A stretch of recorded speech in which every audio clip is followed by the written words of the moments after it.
Aren't you sick of seeing Teslas everywhere? Everyone buys one, but it's hard to blame people because Tesla does indeed make the best electric car in the world. But I still want a car manufacturer like a Volvo to make something better. And I think Volvo is best positioned to unseat Tesla because they're making some really cool electric cars, and this is an example of one. This is a 2022 Volvo C40 Recharge that looks a lot like the Volvo XC40. Really, the big difference is the way it looks. Volvo is planning on being fully electric by 2030. It's got the C40, the XC40, the EX90, the EX30.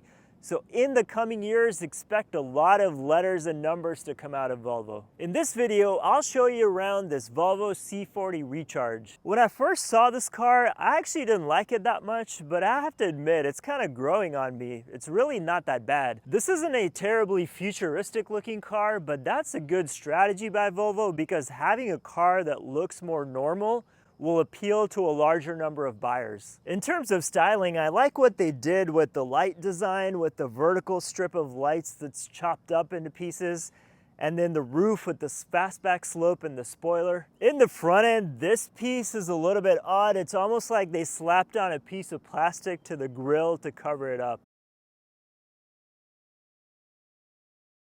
The interior of this C40 is really nice though. They use a lot of recycled materials on the inside. Volvo's all about sustainability and being environmentally friendly, so there's no leather in the car. It's a very clean, minimalist interior, sophisticated in typical Volvo fashion. The seats are really supportive and great, and I love the panoramic roof. Especially being in the back seat, it's not a big car on the inside, so having this room just makes it feel a little bit more open. In the driver's seat, it's comfortable, high quality materials. The screen though is a little too small. Since you do everything to the screen, there's not a lot of buttons up here. You would expect this to be a lot bigger, so I don't know why Volvo made it this small. To get to all the settings, just click the gear icon, and you can scroll through all of your different options. For drive modes, there's not a lot here. You have one pedal and steering feel, so not a lot of driving technology in this C40. For charging, you can easily see what's going on with the battery and then change some of your profile settings. And then if you want to manipulate some of your settings inside the car, like your mirrors and locking. So I appreciate the simplicity and the usability of the infotainment system. I did find a couple of interesting things though using the Google Assistant. Hey Google, turn off the air conditioning. Okay, turning off the AC. Hey Google, change volume to 20%. Got it. So here's the odd thing. When you want to change the temperature, it goes with every 2-degree increments.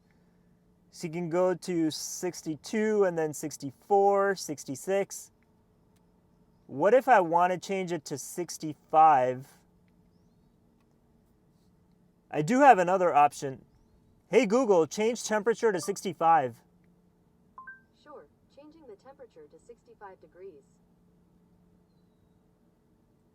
Even Google can't change it to 65 degrees. If these quirks didn't exist, then these cars would be no fun at all. I do like the simple way of changing airflow though.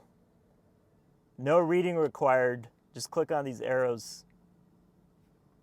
Another cool thing is if you want to synchronize the temperature between the passenger and the driver, just hit this link button and unlink or link it.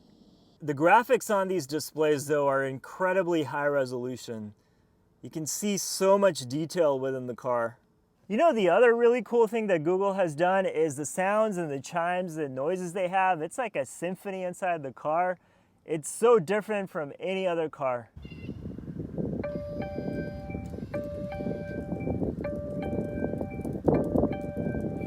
I like this door panel design with this textured insert and then this carpet material.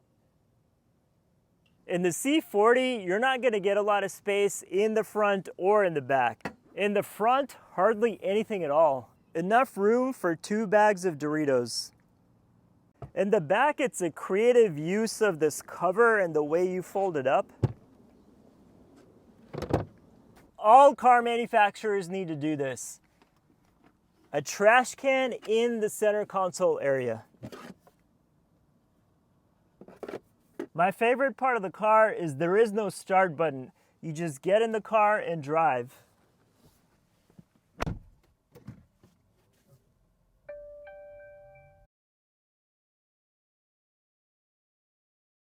So this C40 Recharge is actually pretty fun to drive. 402 horsepower, 486 pound-feet of torque, that's a lot. 0 to 60 in 4.5 seconds. And as is the case with any electric car, all of that instant torque with that much power, it makes this pretty fun to drive. If you look at any other crossover that looks like this, pretty standard looking, 0 to 60 in 4.5 seconds, that can throw people off. Wow. This car is impressively quick. It's hard not to floor this from every stoplight. This car doesn't have a lot of range, only 226 miles.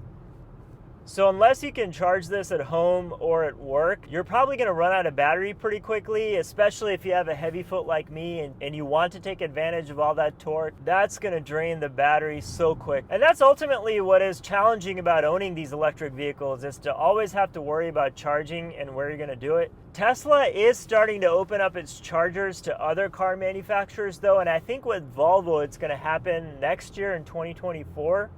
So once that happens, it's a much easier pill to swallow in terms of owning these cars and having plenty of places to charge them. I like driving the C40 though, very solidly built, handles well, lots of power, quiet, luxurious, love the seats.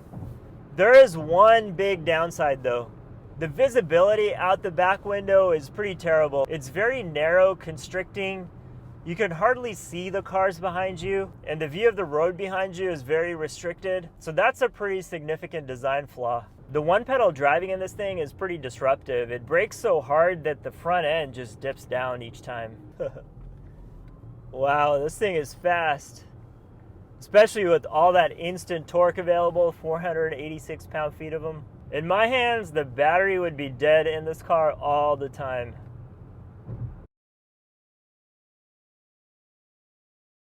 So this C40 Recharge is actually a really great electric vehicle, but at $55,000 for new, I think that's too much compared to a Tesla, because you just get so much more with Tesla. The technology in this thing is not nearly as good as what you'd get in a Tesla. But a used one at $36,000, I would buy it because it's different, it's an electric car, and it's really a great vehicle. But since we're just at the beginning of this electric car revolution, I think there's a lot more great cars coming from Volvo, so I'm very excited to see what comes next.